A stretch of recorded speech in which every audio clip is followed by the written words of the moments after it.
Worst case scenario, I'll give it to you. They go bankrupt, okay?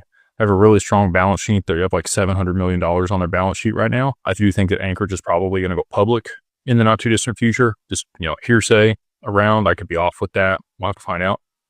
But with all that being said, let's say they go bankrupt.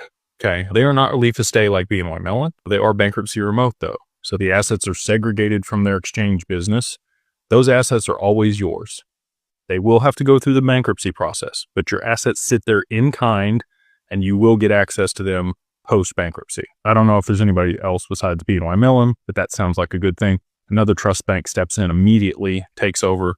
You never skip a beat with that if something were to happen. But I don't think BNY Mellon's going anywhere or anybody else that's relief estate, because BNY Mellon has like 50 or 60 trillion dollars under custody. Kind of a big deal. So all that being said, that's like worst case scenario. I look at it like a three-legged stool.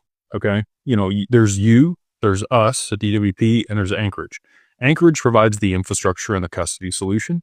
We provide advisory on the other side of the multi-sig. And then, you own the assets and you're the other side on the account. Any one of those legs can kind of get kicked out and it's still standing. So, Anchorage goes bankrupt.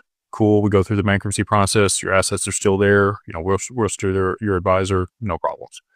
We go out of business. Something happens to DWP. That's fine. You can, have your RIA or another RIA set up with Anchorage. You move your account over to them. They manage it for you. God forbid something happens to you.